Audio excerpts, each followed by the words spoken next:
নবী পাক সাল্লাল্লাহু আলাইহি ওয়াসাল্লামের প্রতি আল্লাহ পাক কোরআনকে অবতীর্ণ করছেন।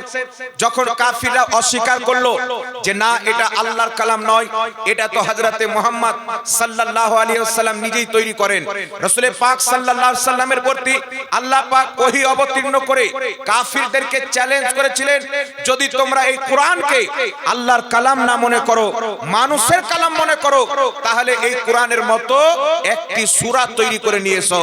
এই পৃথিবীর মুসলমান, আল্লাহ পাক যখন কোরআন অবতীর্ণ হয় তখনই এই চ্যালেঞ্জ করেছিলেন। কুফফারে মক্কা সহ সকলে মিলে একত্রিত হয়ে এই পবিত্র কোরআনের মতো একটি সূরা তো দূরের কথা, একটি আয়াত পর্যন্ত তৈরি করতে পারে, একটি আয়াত পর্যন্ত তৈরি করতে পারেনি। আর যখন কোরআন পাক অবতীর্ণ হয়, মক্কার মাটিতে একটা রেওয়াজ ছিল, ওই জামানাতে যারা কবি হতো সমস্ত কবি নিজের কবিতা লিখে এক জায়গাতে জমা হতো। এক জায়গাতে জমা হওয়ার পর যেই ব্যক্তির কবি সবচাইতে সুন্দর হতো সেই ব্যক্তির কবিতাকে কাবা ঘরে লটকে দেওয়া হতো। সমস্ত কবি ব্যক্তির কবিতাকে যাচাই বাছাই করে যার কবিতা সবচাইতে সুন্দর হতো সেই ব্যক্তির কবিতা কাবা ঘরে লটকে দেওয়া হতো।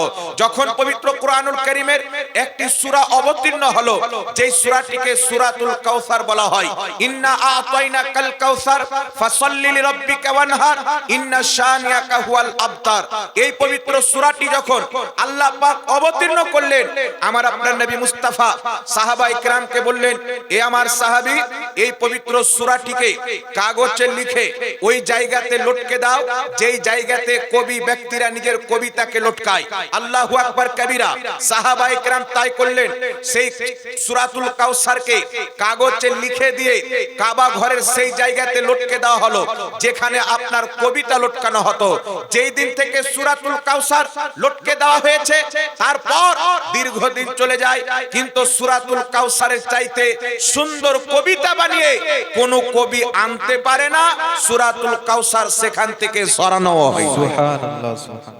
জবাব তো তখনই সম্ভব হবে যখন কোন মানুষের তৈরি করা কালাম হবে, কোন মানুষের তৈরি করা কোন কবিতা হবে। এটা তো আল্লাহ পাকের কালাম। সারা পৃথিবীর জবাব আনা সম্ভব যদি হয়, আল্লাহ পাকের কোরআনের জবাব আনা কিয়ামত পর্যন্ত সম্ভব নয়। নচেত আল্লাহ পাক চ্যালেঞ্জ করেছিলেন, হাজারো হাজারো দুশমন জন্ম নিয়েছে, কেউ চেষ্টা করেছে যারা কোরআন পাকের ভুল ধরার জন্য কোরআন পাক পড়তে আরম্ভ করেছে তাদেরকে আল্লাহ হেদায়েত দিয়েছে, কালমা পাঠ করে মুসলমান হয়ে গেছে।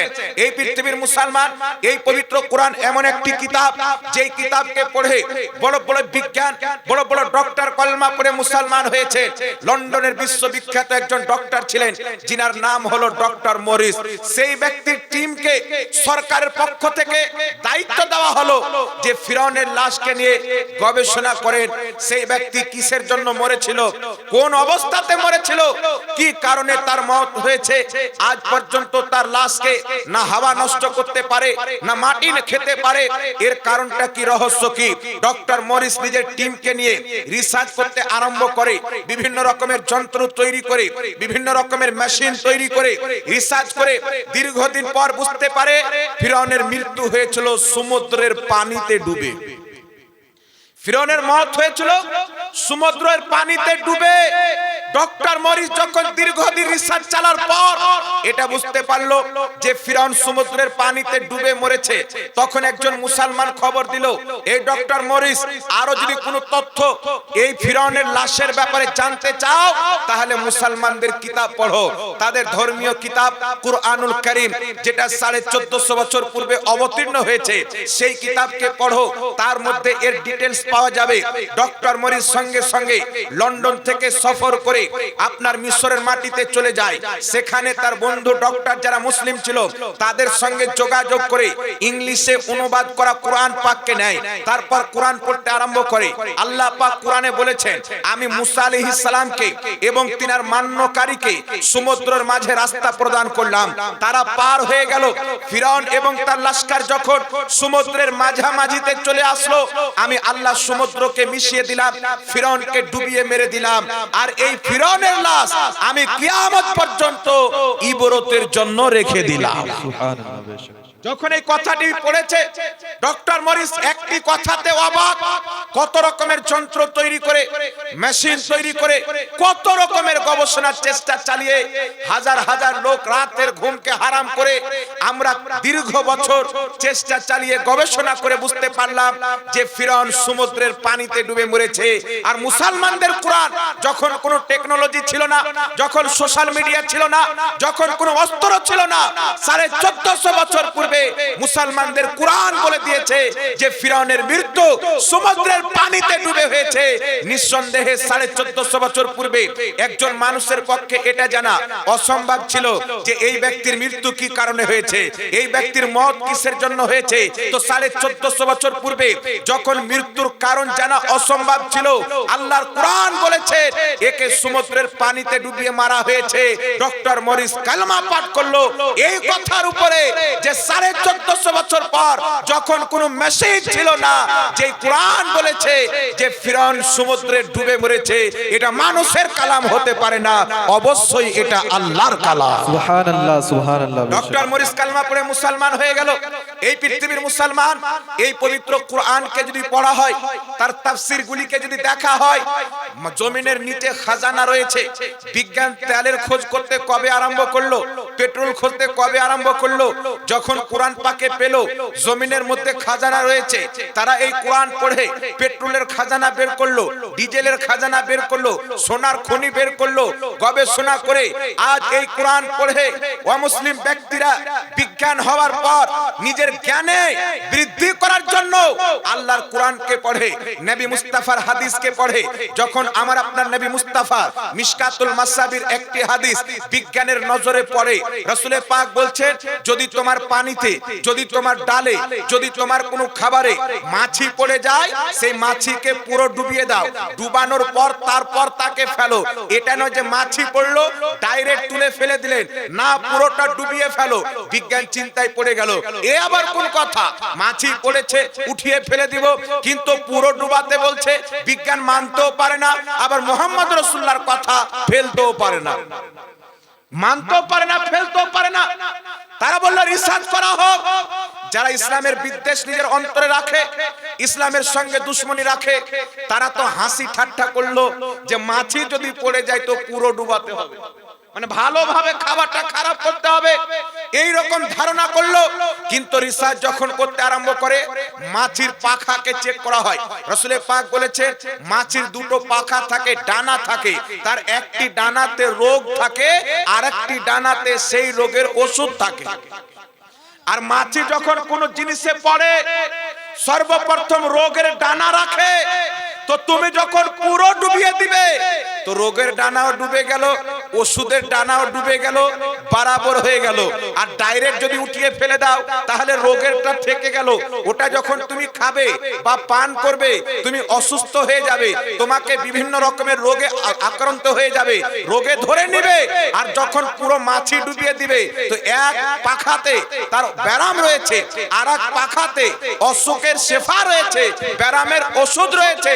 যখন পুরোটা ডুবিয়ে দিবে তো ব্যারামও ডুবে গেল, তার ওষুধও ডুবে গেল, দুটোতে বরাবর হয়ে গেল। সুবহানাল্লাহ। বেশক বিজ্ঞান রিসার্চ করতে আরম্ভ করলো। রিসার্চ করতে গিয়ে তারা দেখে পাখা চেক করে সত্যিকারী একটি পাখাতে অসুখ রয়েছে আর একটি পাখাতে শেফা রয়েছে। ডক্টর বলেছিল আরে আমরা কি বিজ্ঞান, যখন কোনো কিতাব ছিল না, সবচাইতে মহা বিজ্ঞান হচ্ছে মুহাম্মদ রাসূলুল্লাহ। সুবহানাল্লাহ। নারে তাকবীর, नारे तकबीर, नारे रिसालत, नारे रिसालत, मसलके आला हजरत हजरतुल अल्लामा मौलाना मुफ्ती जहांगीर आलम रिजवी साहेब। नारे तकबीर। नबी पाक सल्लल्लाहु अलैहि ওয়াসাল্লামের কোন ব্যক্তি যদি সারা জীবন আল্লাহর নবী সাল্লাল্লাহু আলাইহি ওয়াসাল্লামের সুন্নাত মোতাবেক জীবন যাপন করে, পোশাক পরে সুন্নাত মোতাবেক, খাবার খায় সুন্নাত মোতাবেক, চলাফেরা করে সুন্নাত মোতাবেক, আল্লাহর ইজ্জতের কসম খেয়ে বলি 90% অসুখ অটোমেটিক মানুষ থেকে দূরে চলে যাবে। 90% অসুখ মানুষ থেকে দূরে চলে যাবে। আমার আপনার নবী মুস্তাফার হাদিস, যদি কোনো খাবারে কুকুর মুখ দিয়ে দেয় তাহলে সেই হাঁড়িকে যেটাকে কুকুর চেটে নিয়েছে তাকে 7 বার ধর। কতবার? 7 বার ধাও। আপনার কাপড়ে যদি নাপাক জিনিস লেগে যায়, একবার ধুইলে পাক হয়ে যাবে। ফুকাহায়ে কেরাম বলছেন 3 বার ধুইলে ভালো উত্তম হবে। নবী পাক বলছেন কুকুর যদি মুখ দিয়ে দেয় 7 বার ধুইতে হবে, একবার মাটি দিয়েও ধুইতে হবে। বিজ্ঞানের নজরে যখন হাদিস পড়লো, তারা রিসার্চ করলো, সর্বপ্রথম দুর্মুজ তৈরি করলো। যেই দুর্মুজে বোঝা যাবে যে কুকুর যে মুখ দেয় তাতে জীবাণু তৈরি হয় কি হয় না। তো তারা দুর্মুজ তৈরি করে কুকুরকে দিয়ে হাঁড়ি চাটালো। তারপরে দুর্মুজ লাগিয়ে দেখে কুকুরের জিহ্বাতে যে লালা থাকে সেটা হাঁড়িতে লেগে যায়, আর সেখান থেকে জীবাণু তৈরি হয়। আর সেই হাঁড়িতে মানুষ যখন রান্না করে খাবে, ওই জীবাণুটা তার ভিতরে যায়, ভয়ঙ্কর অসুখ তৈরি হয়, মানুষ রোগে আক্রান্ত হয়। আল্লাহর নবী সাল্লাল্লাহু আলাইহি ওয়াসাল্লামের হাদিসকে বিজ্ঞান রিসার্চ করতে আরম্ভ করলো। রিসার্চ করে দেখতেছে কুকুর যখন মুখ দিয়ে দিল, তার জিহ্বার লালা যেটা লেগে যায় তাতে জীবাণু তৈরি হয়। একবার ধোয়া হলো, কিছুটা কমলো, জীবাণু আছে। দ্বিতীয়বার ধোয়া হলো, কিছুটা কমলো, জীবাণু আছে। এই করে করে 6 বার ধোয়া হলো, কিছু কিছু জীবাণু আছে। আবার মাটি দিয়ে ফ্রেশ করে 7 বার ধোয়া হলো, জীবাণু সঙ্গে সঙ্গে শেষ হয়ে গেল। সুবহানাল্লাহ। হাড়ি পরিষ্কার হয়ে গেল। এই পৃথিবীর মুসলমান, আমার আপনার নবীর জামানাতে না কোনো দুর্মুজ সিস্টেম ছিল, না মেশিন ছিল, না অন্য কোনো যন্ত্র ছিল। 1450 বছর পূর্বে এত জ্ঞান, এত ইলম, এত বিদ্যা আমার আপনার নবীকে কে দিয়েছে? পৃথিবীর কোনো মাস্টার দেয়নি। আল্লাহ পাক কোরআন পাকে বলছেন আর রহমানু আল্লামাল কুরআন। আল্লাহ বলছেন আমি রহমান, আমার নবীকে কোরআনের শিক্ষা দান করি। সুবহানাল্লাহ, সুবহানাল্লাহ। পৃথিবীতে এমন কোনো জ্ঞান নাই যেটা কোরআন পাকে নাই। খোদার কসম খেয়ে বলি, ম্যাথমেটিকের জ্ঞান কোরআন পাকে আছে। আপনার বিভিন্ন রকমের জ্ঞান এই কোরআন পাকের মধ্যে আছে। জিওগ্রাফি বলেন, ম্যাথমেটিক বলেন, গণিত বলেন, জমিন আসমানের সমস্ত বিদ্যা আল্লাহ পাক এই মহাগ্রন্থ কিতাব কুরআনুল কারীমের মধ্যে দিয়ে দিয়েছেন। এই জন্য পৃথিবীর মুসলমান এই কোরআনকে যদি কোনো ব্যক্তি বুঝে পড়াশোনা করে, জেনে পড়াশোনা করে, তো সেই ব্যক্তি দুনিয়ারও জ্ঞান পেয়ে যাবে, আখিরাতও জ্ঞান পেয়ে যাবে। সুবহানাল্লাহ, সুবহানাল্লাহ। দিনের জ্ঞানও পেয়ে যাবে, দুনিয়ারও জ্ঞান পেয়ে যাবে। এই জন্য পৃথিবীর মুসলমান আল্লাহ সুবহানাহু ওয়া তাআলা পবিত্র কোরআনকে যখন অবতীর্ণ করলেন, এখানে একটি কথা আপনাকে বলতে চাই। মাইক মানে একটু আওয়াজ বাড়াও, কাঞ্জুসি করি না, একটু আওয়াজ বাড়াও। আল্লাহ পাক যখন কোরআন নাজিল করলেন, বলেন তো বাবা কোরআনুল কারীমে কতটি আয়াত আছে আপনারা জানেন? কথা বলেন। কোরআন পাকে কতটি আয়াত আছে? 6666 আয়াত। যদিও আয়াত নাম্বারে উলামায়ে কেরামের মধ্যে মতভেদ রয়েছে, তবে বিশুদ্ধ মতের মধ্যে একটি মত হচ্ছে যে আয়াত সংখ্যা হচ্ছে 6666। তো এই পবিত্র কোরআন পাকে বিসমিল্লাহির রহমানির রহিমের একটি কোরআন পাকের আয়াত, আলহামদুলিল্লাহি রাব্বিল আলামিন কোরআন পাকের আয়াত, সুবহানাল্লাহ কোরআন পাকের আয়াত, মাশাআল্লাহ কোরআন পাকের আয়াত, আল্লাহু আকবার কোরআন পাকের আয়াত, মুহাম্মদ রাসূলুল্লাহ কোরআন পাকের আয়াত। কত সুন্দর সুন্দর কথা আছে, আছে না নাই বাবা? এই পবিত্র কোরআন পাকে সব কথাই সুন্দর, কারণ প্রত্যেকটা বাক্য হচ্ছে আমার আল্লাহর। রাসূল পাক সাল্লাল্লাহু আলাইহি ওয়াসাল্লাম বলেন, যখন তুমি কোনো কাজ করতে আরম্ভ করবে, যে কোনো ভালো কাজ, সর্বপ্রথম বিসমিল্লাহ বলে আরম্ভ করবে, তোমার কাজ সফল হয়ে যাবে। সুবহানাল্লাহ, সুবহানাল্লাহ। কিন্তু আল্লাহ পাক যখন কোরআন অবতীর্ণ করছেন, তো বিসমিল্লাহ আগে নয়, আলহামদুলিল্লাহ আগে নয়, মাশাআল্লাহ আগে নয়। আল্লাহ পাক কোরআন অবতীর্ণ করছেন, তো সর্বপ্রথম বলছেন ইকরা, আমার হাবিব তুমি পড়ো। এই জায়গাটা যদি মুসলমান 1400 বছর পূর্বে বুঝে নিত, তাহলে মুসলমানদের অবস্থা আজকে এই থাকতো না। স্পেনের মাটিতে মসজিদ আছে, আজান হয় না, নামাজ হয় না, মাদ্রাসা আছে, পড়াশোনা হয় না। এক সময়তে এই স্পেনের মাটিতে মুসলমানদের হুকুমত ছিল। তারা যখন ধর্ম থেকে দূরে চলে গেল, কোরআন থেকে দূরে চলে গেল, তাদের ওলমা থেকে দূরে চলে গেল, তাদের অবস্থা কি হলো? কোটি কোটি লাখো লাখো মুসলমানকে শহীদ করে স্পেনের মাটিতে ইহুদ ও নাসারা দখল করে নিল। আজ সেখানে আলিশান মসজিদ দেখতে পাওয়া যায় আজান দেনেওয়ালা নাই, নামাজ পড়নেওয়ালা নাই এই পৃথিবীর মুসলমান। আমি আপনাকে বলতে চাই আল্লাহ পাক সর্বপ্রথম পবিত্র কোরআন পাকে বিসমিল্লাহ আলহামদুলিল্লাহ নয় ইকরা অবতীর্ণ করেছেন। এর অর্থ হচ্ছে তুমি পড়ো, অর্থাৎ যেই ব্যক্তি দুনিয়াতে পড়ালেখা করবে সেই ব্যক্তি দুনিয়াতে রাজ করবে। বল সুবহানাল্লাহ। বেশক শিক্ষা জাতির মেরুদণ্ড, এটা তো কালকের কথা। তুমি পড়ো, এটা সর্বপ্রথম ইসলাম ধর্মের কথা, মুসলমানদের কথা। এই জন্য পৃথিবীর মুসলমান শিক্ষার কত দাম আল্লাহ ইকরা সূরা অবতীর্ণ করে বুঝিয়ে দিয়েছে। আজ সারা পৃথিবীর মাটিতে সবচাইতে বেশি মানুষ নাসারা খ্রিস্টান ধর্ম মাননেওয়ালা, তারপর দ্বিতীয় নম্বরে ইসলাম ধর্ম মাননেওয়ালা। শুধু আমাদের ভারতের মাটিতে কম বেশি 35 থেকে 40 কোটি মুসলমান, শুধু ভারতের মাটিতে।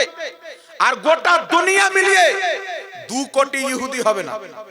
1 কোটি কত হাজার বা কত লক্ষ ইহুদি আছে কম বেশি। এই ইহুদির আজকে দেখেন, আমি যে মাইকে বক্তব্য দিচ্ছি আবিষ্কার ইহুদি করেছে, যে মোবাইলে আপনারা রেকর্ডিং দেখছেন আবিষ্কার ইহুদি করেছে। আজ সারা পৃথিবীর মাটিতে সৌদি আরব হোক, দুবাই হোক, কাতার হোক, ভারত হোক, পাকিস্তান হোক, বাংলাদেশ হোক, সারা পৃথিবীর মাটিতে এই ইহুদিদের তৈরি করা সামান বিক্রি হচ্ছে।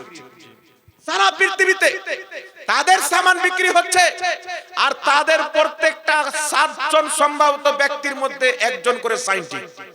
7 জন ব্যক্তির মধ্যে একটা বিজ্ঞান খুঁজে পাবেন। কাদের? ইহুদিদের। ওরা দুটা জিনিস ইসলাম থেকে নিয়েছে, এক পড়াশোনা করা, দ্বিতীয় নাম্বার হচ্ছে ব্যবসা করা। রাসূল পাক সাল্লাল্লাহু আলাইহি ওয়াসাল্লাম বলেছেন 75% রিজিক আল্লাহ ব্যবসার মাধ্যমে রেখেছেন, হালাল ব্যবসা। সুবহানাল্লাহ। একটু জোরে সুবহানাল্লাহ। সুবহানাল্লাহ। আজ আমাদের মধ্যে কিছু আলিম হয়ে যায় তো চিন্তা করে যে আমাকে মসজিদে থাকতে হবে, মাদ্রাসাতে থাকতে হবে। কেউ ছেলে মেয়েকে পড়ায় তো শুধু চাকরিরই দোয়া করে। কিন্তু আমি আপনাকে বলতে চাই পৃথিবীর মুসলমান এবং উলামা ইকরামকে ছোট হিসাবে বলতে চাই যে আমরা এটা নিয়ত রাখবো না যে কোনো মসজিদে থেকেই জীবন যাপন করতে হবে। নামাজ তো 5 ওয়াক্তের পড়তে হবে, আরে নামাজ তো করির পিছনেও হবে, সুন্নি সাইয়ুল আকীদা ইমামের পিছনে। কিন্তু আমি তো ব্যবসাও করতে পারি। আলিম হলে ব্যবসা করা যাবে না তা নয়। আমার নবী মুস্তাফা নবীদের ইমাম হয়ে তিনি নিজেই ব্যবসা করেছেন। সুবহানাল্লাহ। সুবহানাল্লাহ। নবীদের ইমাম হয়ে নবী ব্যবসা করেছেন, সাহাবীদের ইমাম হয়ে আবু বকর সিদ্দিক ব্যবসা করেছেন, আর ইমামদের ইমাম হয়ে 4 মাযহাবের ইমামদের ইমাম হয়ে ইমামে আযম আবু হানিফা কাপড়ের ব্যবসা করেছেন। সুবহানাল্লাহ। বেশক বেশক। সুবহানাল্লাহ হবে না?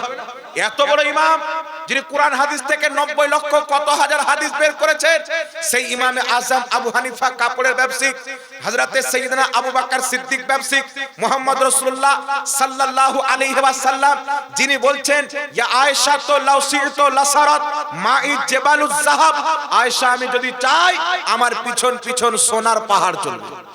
তো যেই নবী মুস্তাফা পাহাড়কে ইশারা করলে পাথরের পাহাড় সোনা হয়ে যাবে, যেই নবী মুস্তাফা দোয়া করে দিলে জান্নাত থেকে হৌজে কাউসারের পানি চলে আসবে।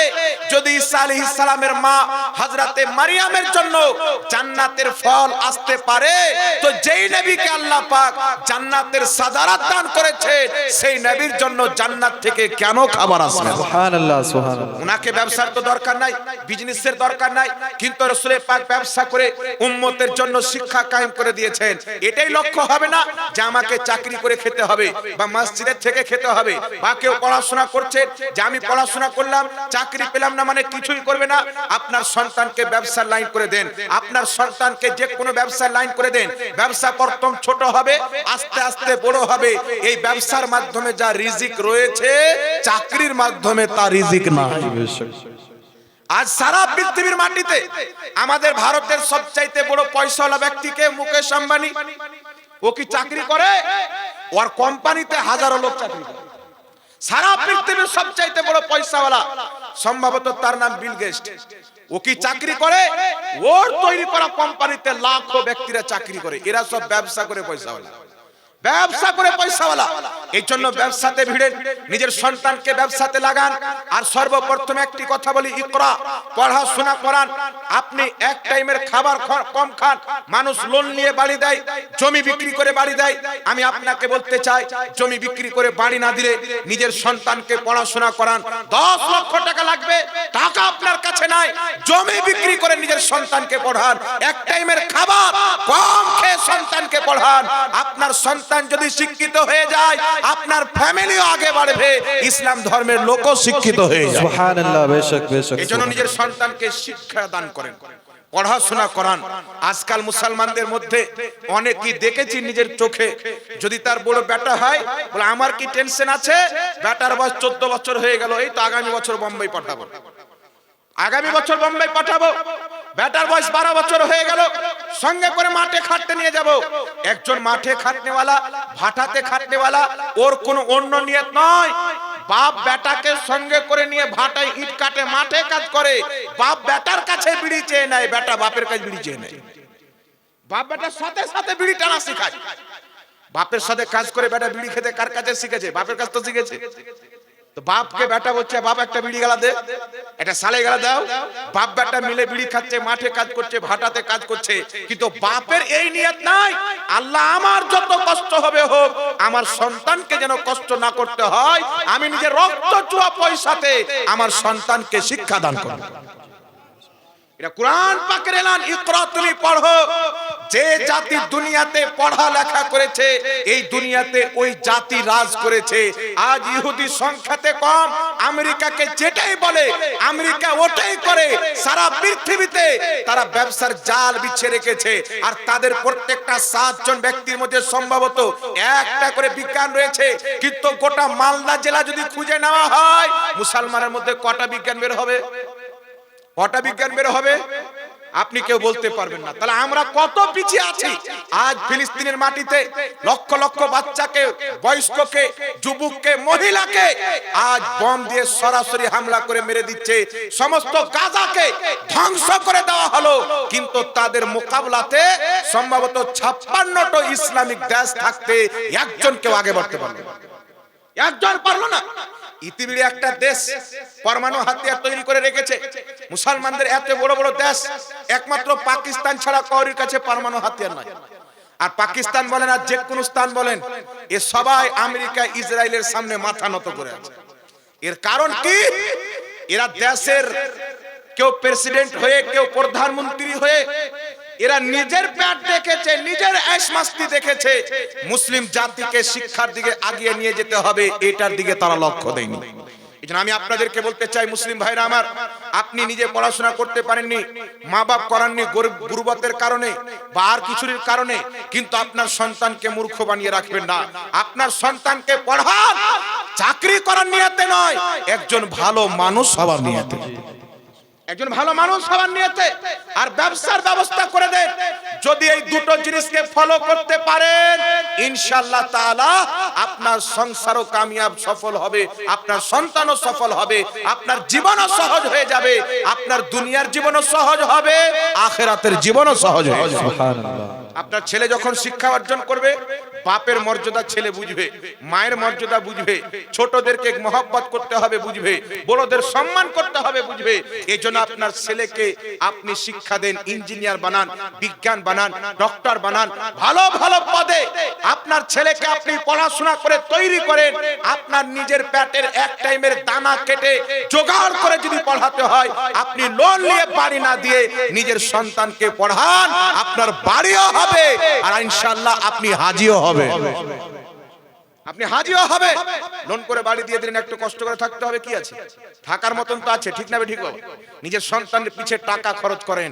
একজন ব্যক্তি বলেছিলেন, ভারতের একটা নেতা, আমরা তো রাজনীতিক লোক নই, তাকে জিজ্ঞাসা করলো ভারতবর্ষের মাটিতে মুসলমানদের অবস্থা কি করে ভালো হতে পারে। তিনি উত্তরে বলেছিলেন যে মুসলমান আজ যদি 10 টাকা ইনকাম করে, তো ছেলে মেয়ের বিয়ে যদি দেয়, তো ডিজে করে, প্যান্ডেল করে, হাজার হাজার জিনিস দিয়ে সাজিয়ে সুজিয়ে এক একটা বিয়েতে 5 লাখ 10 লাখ টাকা খরচ করে। 5 লাখ 10 লাখ টাকা খরচ করে বাপ যখন মরে যায়, বাপ বিছানাতে পড়ে আছে, অসুস্থ হয়েছে, বাপকে ডক্টর দেখাবে, পকেট থেকে পয়সা বের হয় না। মাকে ডক্টর দেখাবে, পকেট থেকে পয়সা বের হয় না। বাপকে জীবনে কোনোদিন 1 কিলো আপেল কিনে দিল না, 1 পোয়া কাজী বদম কিনে দিল না। আর সেই বাপ যখন মরে গেছে, ওর 40 সাথে 2 লাখ টাকা খরচ করে। আছে না নাই? কথা বলতে হবে। ওর 40 সাথে 2 লাখ খরচ করে 3 লাখ। কিছু কিছু এলাকাতে তো আনাবাদি চলে, এমন ভাবে 40 করে মনে হচ্ছে ইসালে সওয়াবের খানা নয়, কোন ব্যক্তির বিবাহ হচ্ছে। আমি আপনাকে বলতে চাই, এইগুলোতে খরচা কমান। এটা বলছি না যে 40 করিয়েন না। বাপ মায়ের ইসালে সওয়াব করবেন, আপনিও নেকি পাবেন, বাপও নেকি পাবেন। লাখ লাখ টাকা খরচ করার দরকার নাই। এই টাকাগুলিকে বাঁচান, বাঁচিয়ে নিজের বাচ্চাদের এডুকেশনে খরচ করেন, শিক্ষাতে খরচ করেন। তাহলে দেখবেন ইনশাআল্লাহ আপনার বাচ্চা যদি উন্নতি করে, এলাকা উন্নতি হবে, ধর্ম উন্নতি হবে। যেই ধর্মের লোক শিক্ষিত হয়, সেই ধর্মের লোককে কেউ পথভ্রষ্ট করতে পারে না। আল্লাহ পাক এর জন্য পবিত্র কোরআন পাকে সর্বপ্রথম যে সূরাটি অবতীর্ণ করেছেন, ইকরা। চিন্তার বিষয়, বিসমিল্লাহ কেন অবতীর্ণ করলেন না? আপনি খাবার খাবেন বিসমিল্লাহ বলে, আপনি মসজিদে যাবেন, পরিবেশ করবেন কি বলে? হাঁটতে বাড়ি থেকে আরম্ভ কি বলে করবেন? বিসমিল্লাহ বলে করবেন, কি করবেন না? প্রত্যেকটা কাজ বিসমিল্লাহ বলে আরম্ভ করেন, আপনার কাজ সফল হবে, আল্লাহ সফল করিয়ে দিবে। কিন্তু কোরআন অবতীর্ণ আল্লাহ করছেন বিসমিল্লাহ নয়, ইকরা দিয়ে। তুমি পড়ো। এই আয়াতকে আল্লাহ পাক প্রথম অবতীর্ণ করে বিশ্ববাসীকে পয়গাম দিয়েছেন যে ওই জাতি উন্নতি করবে যে জাতির মধ্যে শিক্ষা বেশি হবে। সুবহানাল্লাহ, সুবহানাল্লাহ। আল্লাহ পাক বুঝার তৌফিক দান করুক। এইজন্য পৃথিবীর মুসলমান, এই পবিত্র কোরআন হচ্ছে মুসলমানদের জন্য একটি মহাগ্রন্থ, খাজানা, জ্ঞানের খাজানা। এই পবিত্র কোরআন পড়ে, এই পবিত্র কোরআন থেকেই বুখারী বেরিয়েছেন, মুসলিম বেরিয়েছেন। এই কোরআন যাতে মানুষ সহজভাবে বুঝে, তাই রাসূল পাকের হাদিস রয়েছেন। আর কোরআন হাদিসকে যেন পাবলিক পর্যন্ত বুঝে নেয়, তার জন্য ফিকহ রয়েছেন। আর আমরা ফিকহের দিক দিয়ে ইমামে আযম আবু হানিফা রাহমাতুল্লাহ আলাইহির মাযহাবকে মানি। সুবহানাল্লাহ, সুবহানাল্লাহ, সুবহানাল্লাহ। ইমামে আযম আবু হানিফা রাহমাতুল্লাহ আলাইহির মাযহাবকে আমরা মানি। আমার আপনার মতন শুধু মৌলবি নয়, ইমাম তাহাবী রাহমাতুল্লাহ আলাইহি, যিনি লক্ষ লক্ষ হাদিসের হাফিজ ছিলেন, হাদিসের কিতাব লিখেছেন, আকীদার কিতাব লিখেছেন, ফিকহের কিতাব লিখেছেন, সেই ইমাম তাহাবী রাহমাতুল্লাহ আলাইহি আজ থেকে প্রায় 1200 1250 বছর পূর্বে কম বেশি তিনিও হানাফি মাযহাব মান্যকারী ছিলেন। এত বড় ইমাম হওয়ার পর ইমামে আযম আবু হানিফার মাযহাব মেনে চলেছেন, যাতে কোরআন হাদিস বুঝতে গিয়ে মিস্টেক করে ঈমান হারা না হয়ে যায়, পথভ্রষ্ট না হয়ে যায়। তাই ইমামে আযম আবু হানিফার থেকে মাযহাবকে শিখেছেন, ইসলামকে শিখেছেন। তাই আল্লাহ পাক তাদেরকে হেদায়েতের প্রতি কায়েম রেখেছেন আর হেদায়েতের সহিত দুনিয়া থেকে উঠিয়ে নিয়েছেন। সুবহানাল্লাহ, সুবহানাল্লাহ। রাসূল পাক সাল্লাল্লাহু আলাইহি সাল্লামের সাহাবী হযরতে সাইয়্যিদনা আলীউল মুর্তজা রাদিয়াল্লাহু তাআলা আনহু আজ বর্তমান জামানাতে রাসূল পাক বলেছেন, বুখারী শরীফের হাদিস, অতক্ষণ পর্যন্ত কিয়ামত হবে না যতক্ষণ পর্যন্ত পরে আনেওয়ালা লোক পূর্বের লোককে গালি দিবে না। যারা পরে জন্ম নিবে, কিয়ামতের নিকটে জন্ম নিবে, তারা পূর্বের লোককে গালি দিবে। তারা কি জানতো? কোরআন হাদিস আমরাই তো বেশি জানি।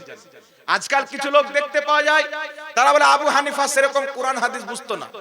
ইমামে আযম আবু হানিফা মাত্র 3টা হাদিস জানতেন। আজকের কিছু জাহিল বলতে চায়, কিন্তু রাসূল পাকের সাহাবী কি বাশারত দিয়েছেন?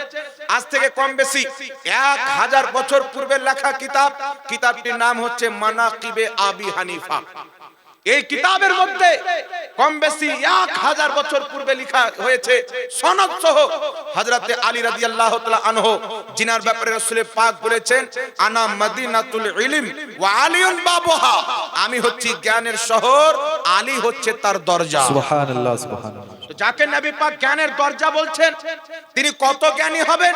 এই আলী রাদিয়াল্লাহু তাআলা আনহু থেকে বর্ণিত, তিনি বলছেন কুফার মাটিতে এমন একজন বিজ্ঞ আলিম হবে, যিনার উপাধি নাম আবু হানিফা। কুনিয়াত আবু হানিফা হবে, এত বড় আলিম হবে, হাজার হাজার ব্যক্তি ওই আবু হানিফার কারণে গোমরাহ থেকে বেঁচে যাবে, আর যারা তিনার বিপক্ষে কথা বলবে তারা পথভ্রষ্ট হয়ে যাবে। জোরে বল সুবহানাল্লাহ। সুবহানাল্লাহ বেশি বার্তা হযরতে আলী বলেছে, তার ইমামে আজম আবু হানিফার পথে যারা চলেছে, তিনার মাযহাবকে মেনেছে, হযরতে আলীর কথা অনুযায়ী তারা হেদায়েতের পথে থেকেছে, পথভ্রষ্ট হওয়া থেকে বেঁচে গেছে, আর যারা তিনাদের বিরোধিতা করেছে তারা পথভ্রষ্ট হয়ে গেছে। এই একই কথা ইমাম সাবি রাহমাতুল্লাহ আলাইহি তাফসিরে সাবির মধ্যে লিখেছে যে হানাফি, মালিকি, শাফি, হাম্বলি এই চার মাযহাবের যারা অন্তর্ভুক্ত এরাই হচ্ছে হেদায়েত প্রাপ্ত আহলে সুন্নাত ওয়াল জামাত। যদি চার মাযহাবের বাইরে গিয়ে কেউ কোরআন থেকে দলিল দেয়, হাদিস থেকে দলিল দেয়, সাহাবীদের উক্তি পেশ করে, ইমাম সাবি বলছেন যদি মাযহাবের বাইরে হয় যতই কোরআন হাদিস বলুক, দল্লুন মুদিল্লুন, ওই ব্যক্তি পথভ্রষ্ট এবং পথভ্রষ্টকারী, ওই ব্যক্তি পথভ্রষ্ট এবং পথভ্রষ্টকারী। এই জন্য পৃথিবীর মুসলমান ইমাম ইবনে মাজাহ মাযহাব মান্যকারী ছিলেন, যিনি ইবনে মাজাহ শরীফ লিখেছেন। ইমাম আবু দাউদ মাযহাব মান্যকারী ছিলেন, যিনি সুনানে আবি দাউদ লিখেছেন। ইমাম তিরমিজি মাযহাব মান্যকারী ছিলেন, যিনি জামেউত তিরমিজি লিখেছেন। তো যারা হাদিসের কিতাব লিখেছেন তারা মাযহাব মেনেছেন, আর তাদের কিতাব পড়ে যদি কেউ বলে মাযহাব মানা যাবে না, ওর কপালে দুঃখ আছে না নাই? কথা বলতে হবে। এই বিরাদর ইসলাম একটি কিতাব আছে, কিতাবটির নাম হচ্ছে ফিকহে মুহাম্মাদি। এই কিতাব লিখনেওয়ালা লা মাযহাবি, যারা মাযহাব মানে না তাদের ইমাম। এই কিতাবের প্রথমে লিখছে হানাফি, শাফি, মালিকি, হাম্বলি এই চার মাযহাব মানা হচ্ছে শিরক। যারা মাযহাব মানে তারা মুসলমান নয়, মুশরিক, কাফির। কিন্তু বাবা লা মাযহাবিদের প্রতিষ্ঠাতা সবচাইতে বড় ইমাম, যাকে তারা কোন কিতাবে মুজাদ্দিদ লিখেছেন, কোন কিতাবে শাইখুল ইসলাম লিখেছেন, মুহাম্মদ বিন আব্দুল ওয়াহাব নাজদি, ইনি হাম্বলি মাযহাবের মান্যকারী লোক ছিল। ফাতাওয়া সানাইয়া খুলেন, তারা স্বীকার করেছেন হাম্বলি মাযহাব মান্যকারী ছিল। ইবনে তাইমিয়া সেই ব্যক্তির ব্যাপারে তার ছাত্র ইমাম ইবনে কাসির আল বিদায়া ওয়ান নিহায়া কিতাবে লিখেছেন যে ইবনে তাইমিয়া সে হাম্বলি মাযহাবের মান্যকারী ছিল। তাহলে যারা আমাদেরকে বলছে এরা মাযহাব মানে তো মুশরিক, কাফির, শিরক করলো, তো তারা যাদেরকে শাইখুল ইসলাম বলে তারা মাযহাব মানতো, তো তাদের কথা অনুযায়ী ইবনে তাইমিয়া মুশরিক, মুহাম্মদ বিন আব্দুল ওয়াহাব নজদি মুশরিক, আর মুহাম্মদ বিন আব্দুল ওয়াহাব নজদি তাদের ফতোয়াতে মুশরিক হলো। আর যেই ব্যক্তি মুশরিককে মুসলমান মনে করবে সেই ব্যক্তিও মুশরিক, যেই ব্যক্তি কাফিরকে মুসলমান মনে করবে সেই ব্যক্তিও কাফির। তো ইবনে তাইমিয়া আর মুহাম্মদ বিন আব্দুল ওয়াহাব নজদি এরা মাযহাব মেনে শিরক করেছে লা মাযহাবিদের ফতোয়া অনুযায়ী, তাদের কিতাব অনুযায়ী। আর এদেরকে তারা শুধু মুসলমান নয় বরং মুজাদ্দিদ আর শাইখুল ইসলাম মনে করে। তাহলে তাদের ফতোয়াতে তারা শুধু মুশরিক হবে না, বড় মাপের মুশরিক হবে, বড় মাপের কাফির হবে। এই জন্য পৃথিবীর মুসলমান আমি আপনাকে বলতে চাই, ইমামে আজম আবু হানিফা নবী পাকের হাদিস অনুযায়ী জান্নাতি ব্যক্তি ছিলেন। উনি শুধু কুরআন হাদিস থেকে মাসলা বের করেননি, উনি 40 বছর এশার উজুতে ফজরের নামাজ আদায় করেন। সুবহানাল্লাহ, সুবহানাল্লাহ বেশি। এটা বলনেওয়ালা কোনো হানাফি নয়, লা মাযহাবিদের ইমাম ইমাম ইবনে কাসির আল বিদায়া ওয়ান নিহায়াতে লিখছেন ইমাম আজম আবু হানিফা 40 বছর এশার উজুতে ফজরের নামাজ পড়েছেন।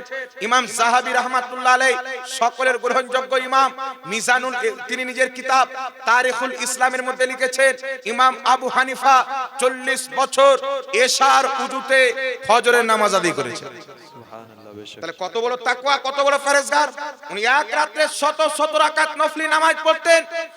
আজ বর্তমানে যাদের ইমামরা এটাকে স্বীকার করে কিতাবে লিখেছে, তাদের মধ্যে কিছু মূর্খ বক্তা বেরিয়ে বলছেন যে আবু হানিফা 40 বছর এশার উজুতে ফজরের নামাজ পড়েছেন, তাহলে অন্য কোনো হক আদায় করেনি, এটা মিথ্যা কথা। আপনাকে বলি যে লা মাযহাবিদের কিতাব কারামাতে আহলে হাদিস, তাদের মৌলবি একজন মুহাদ্দিসের ব্যাপারে লিখছেন যে ওই মুহাদ্দিস 60 বছর দিনের বেলা রোজা রাখতেন আর 60 বছর কন্টিনিউ এশার উজুতে ফজরের নামাজ পড়েছেন।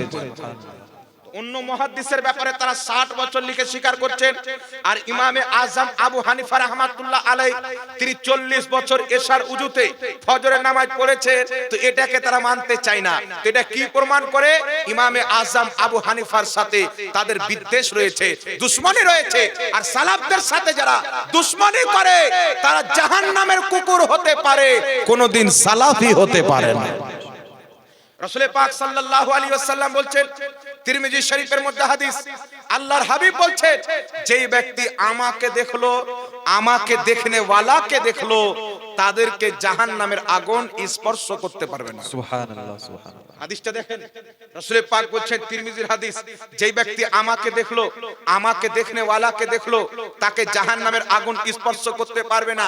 বাংলাদেশের একজন মৌলভী সাহেব হাদিসটাকে অস্বীকার করার কারণে বলতেছেন যে নবীকে দেখলে যদি জাহান্নামের আগুন হারাম হয়ে যায়, তাহলে আবু জেহেলও তো নবীকে দেখেছে, উতবা সাইবাও তো নবীকে দেখেছেন।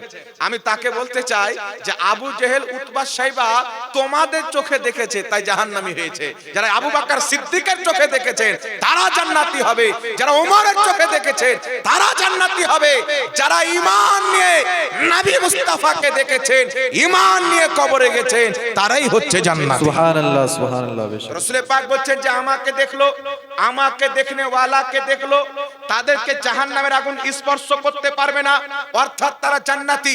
এই পৃথিবীর মুসলমান ইমাম সাহাবী রাহমাতুল্লাহ আলাইহি তাজকিরাতুল হুফাজ কিতাবে লিখছেন যে নোমান বিন সাবিত কুফাতে জিনার বাড়ি, উনি নিজের চোখে হযরতে আনাস ইবনে মালিক রাদিয়াল্লাহু তাআলা আনহু নবী পাকের সাহাবীকে দেখেছেন। উনি আরেকটি কিতাবে লিখছেন, ক্বালা আবু হানিফাতা রাআইতু আনাস ইবনে মালিক ফিল কুফা।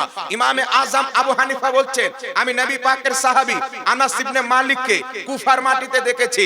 ইমাম জালালউদ্দিন সিউতি বলছেন, হযরতে ইমাম আবু হানিফা সাহাবীদেরকে দেখেছেন। তাহলে পৃথিবীর মুসলমান নবী পাক বলছেন, যেই ব্যক্তি আমাকে দেখলো জাহান্নামের আগুন তাকে স্পর্শ করতে পারবে না, অর্থাৎ সাহাবী। আর যেই ব্যক্তি সাহাবীকে দেখলো তাকেও জাহান্নামের আগুন স্পর্শ করতে পারবে না, অর্থাৎ তাবেঈ। আর ইমামে আযম আবু হানিফা তাবেঈ হয়ে সাহাবীকে দেখেছেন, তো নবী পাকের হাদিস মোতাবেক ইমাম আবু হানিফা জান্নাতি। সুবহানাল্লাহ সুবহানাল্লাহ। তাহলে আমাদের ভাগ্য যে আমরা জান্নাতের মাযহাবকে মানি। আর আজ যারা টাই পড়নেওয়ালা, अंग्रेजদের তোহফা খানেওয়ালা, খ্রিস্টানদের দালালি করনেওয়ালা, দুই পাতা পড়নেওয়ালা, বাংলাতে পড়ে ওয়াজ করনেওয়ালা, এদেরকে যারা ফলো করে, এদের মাযহাবকে মানে, এরা যে জান্নাতি কেউ গ্যারান্টি দিতে পারবে? আবু হানিফা জান্নাতি, তাবি জান্নাতি, এটা তো রাসূল পাকের হাদিস দ্বারা প্রমাণিত। কিন্তু এরা জান্নাতে যাবে এর গ্যারান্টি কেউ দিতে পারে না। তাহলে যাদের জান্নাতি হওয়ার কোনো গ্যারান্টি নাই, এদের মাযহাব যারা মানবে এরা বেশি ভালো, না যে আবু হানিফার জান্নাতের গ্যারান্টি নবী মুস্তাফা দিয়েছেন তিনার মাযহাব মানা ভালো? কথা বলতে হবে, জোরে বলেন। ইমামে আযম আবু হানিফার মাযহাব মানা সবচাইতে বেশি উত্তম, কারণ উনি হচ্ছেন নবী মুস্তাফার কাছাকাছি যুগের ব্যক্তি, কাছাকাছি যুগের ব্যক্তি। উনি সাহাবায়ে কেরামের যুগ পেয়েছেন, আর বড় বড় তাবেঈ থেকে তিনি জ্ঞান অর্জন করেছেন। ইমামগণ বলেছেন যে ইমাম আবু হানিফা নিজে থেকে কিছু তৈরি করে বলেননি, উনি তো সাহাবী এবং তাবেঈনদের অনুসরণে বলেছেন।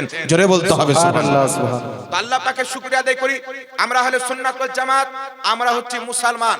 ফিরকা যেগুলো হবে তাদের মধ্যে যদি আমাদের নাম জিজ্ঞাসা করে, তো আমরা হচ্ছে আহলে সুন্নাত ওয়াল জামাত, সুন্নি। সুন্নি যার শর্ট নাম হচ্ছে সুন্নি। আর মাযহাবের কথা যদি বলে তোমরা কার মাযহাব দিয়ে কোরআন হাদিসকে ফলো করো, তো ইমামে আযম আবু হানিফা রাহমাতুল্লাহ।